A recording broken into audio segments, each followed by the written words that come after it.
तेरी इतनी हिम्मत, तूने मेरे बाप को वश में कर रखा है। चाबी दे मुझे, अभी के अभी। छोटे सर बाहर आसमान में बिजली कड़क रही थी। रघुवंशी विला, जो कभी अपनी शानो शौकत के लिए जाना जाता था, आज वीरान और उदास खड़ा था। हवेली के भीतर सन्नाटा इतना गहरा था कि घड़ी की टिक टिक भी हथौड़े की चोट जैसी लग रही थी। दीवान खाने में 70 वर्षीय ठाकुर बलवंत सिंह अपनी व्हील चेयर पर बैठे थे। उनके सामने मेज पर दवाइयों की शीशियां बिखरी थीं।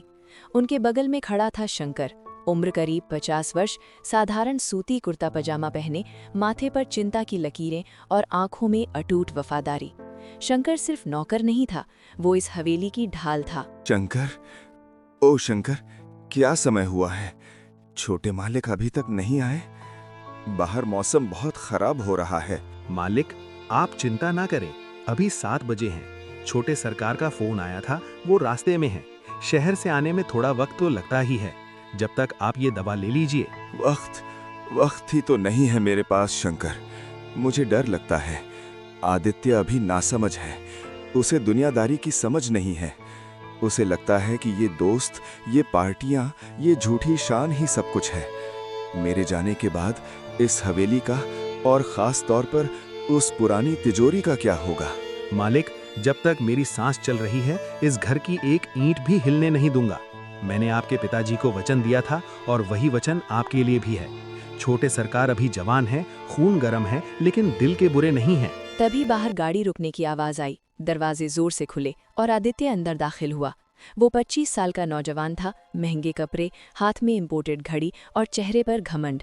वो भीगा हुआ था और काफी गुस्से में लग रहा था।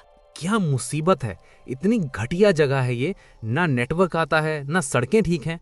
डैड, मैंने आपसे 1000 बार कहा है, चलिए शहर वाले फ्लैट में शिफ्ट हो जाते हैं।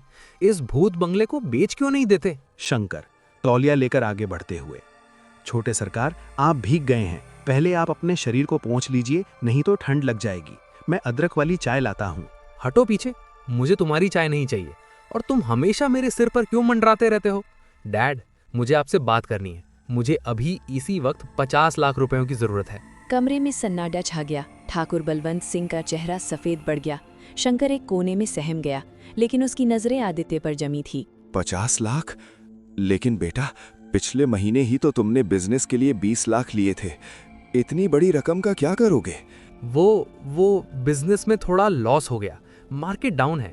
मेरे पार्टनर ने धोखा दिया। अगर कल तक पैसे नहीं दिए तो मेरी साख मिट्टी में मिल जाएगी। मुझे वो तिजोरी खोलनी है। मुझे पता है उसमें माँ के जेवर और पुश्तैनी सोना रखा है। शंकर, मालिक, गुस्ताखी माफ हो, लेकिन छोटे सरकार शायद जल्दबाजी कर रहे हैं। वो जेवर तो खानदान की इज्जत है, उन्हें ऐसे बेचना ठीक नहीं होगा। तू चुप रहे। 2 कौड़ी का नौकर होकर हमारे पारिवारिक मामलों में बोलेगा? डैड, इसे अभी बाहर निकालो। इसकी वजह से ही आप पिछड़ी सोच में जी रहे हैं। आदित्य, जुबान संभाल कर। शंकर ने तुम्हें गोदी में खिलाया है। रही बात पैसों की, तो तिजोरी की चाबी मेरे पास नहीं है। क्या आपके पास नहीं है तो किसके पास है? वो चाबी शंकर के पास है। ये सुनते ही आदित्य का पारा 7वें आसमान पर पहुंच गया। उसने शंकर की गिरेबान पकड़ ली। तेरी इतनी हिम्मत, तूने मेरे बाप को वश में कर रखा है। चाबी दे मुझे, अभी के अभी। छोटे सरकार, चाबी मेरे पास है, लेकिन मैं आपको दे नहीं सकता। बड़े मालिक ने कसम दी थी कि जब तक आप अपनी जिम्मेदारी नहीं समझते, ये तिजोरी नहीं खुलेगी। आप मुझे मार लीजिए, पीट लीजिए, लेकिन चाबी नहीं मिलेगी। ठीक है, बहुत वफादारी दिखाता है ना। तुम्हें तो मैं देख लूंगा।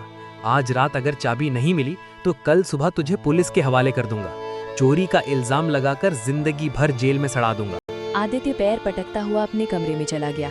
ठाकुर बलवंत सिंह रो रहे थे। शंकर, मुझे माफ कर दे। मेरे ही खून ने आज मेरी इज्जत उछाल दी। तू चाबी दे दे उसे। तुम अपनी जान छुड़ाओ उस नासमझ आदित्य से। नहीं मालिक, सोना चांदी तो फिर आ जाएगा, लेकिन छोटे सरकार अगर गलत रास्ते पर चले गए तो वापस नहीं आएंगे। मुझे पता है वो पैसे जुए में हार गए हैं। उनके दोस्त अच्छे नहीं हैं। मैं उन्हें बर्बाद नहीं होने दूंगा। शंकर अपनी खाट पर लेटा था, लेकिन नींद कोसों दूर थी। वो अपनी कमर में बंधी उस पुरानी चाबी को टटोल रहा था। तभी उसे हवेली के पिछले दरवाजे पर कुछ खटपट सुनाई दी। उसने कान खड़े किए। ये हवा की आवाज नहीं थी, कोई लोहे की ग्रिल काट रहा था। शंकर ने अपना पुराना डंडा उठाया और दबे पांव अंधेरे में बाहर निकला। उसने देखा कि 2 आदमी खिड़की के रास्ते हवेली के अंदर घुस रहे हैं और उनके साथ एक तीसरा आदमी भी था। वो आदित्य का दोस्त विक्की था। शंकर समझ गया, ये चोरी नहीं, साजिश थी। विक्की वही था जिसने आदित्य को जुए की लत लगाई थी। शंकर चुपचाप उनके पीछे गया। चोर सीधे बड़े मालिक के कमरे की तरफ नहीं बल्कि स्टोर रूम की तरफ गए, जहां एक पुरानी भारी नकली तिजोरी रखी थी। असली तिजोरी दीवार के अंदर छिपी थी, जो सिर्फ शंकर और बलवंत सिंह जानते थे। विक्की, जल्दी करो, आदित्य ने बताया था कि बूढ़ा नौकर चाबी नहीं दे रहा।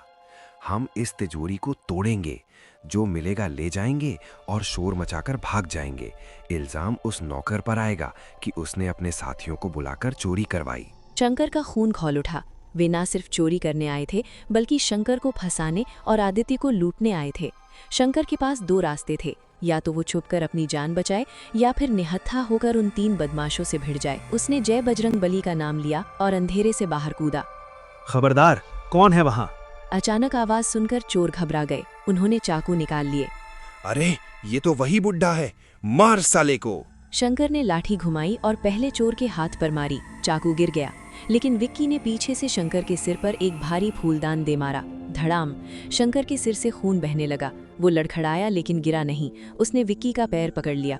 मैं तुम्हें हवेली लूटने नहीं दूंगा। शोर सुनकर ऊपर से आदित्य की नींद खुल गई। वो कौन है चिल्लाता हुआ नीचे भागा। साथ में ठाकुर बलवंत सिंह भी अपनी व्हीलचेयर को घसीटते हुए बाहर आए। आदित्य ने सीढ़ियों से देखा कि शंकर खून से लथपथ है और 3 आदमियों से अकेला भिड़ रहा है। विक्की का चेहरा अब रोशनी में साफ दिख रहा था। विक्की, तुम? आदित्य, वो हम तो बस। तुम यहाँ चोरी करने आए थे? और शंकर काका? आदित्य को अपनी आंखों पर विश्वास नहीं हो रहा था।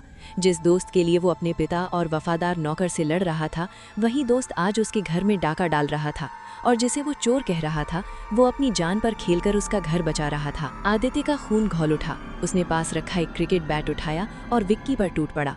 धोखेबाज! मैंने तुझे भाई माना था और तुम मेरे ही घर में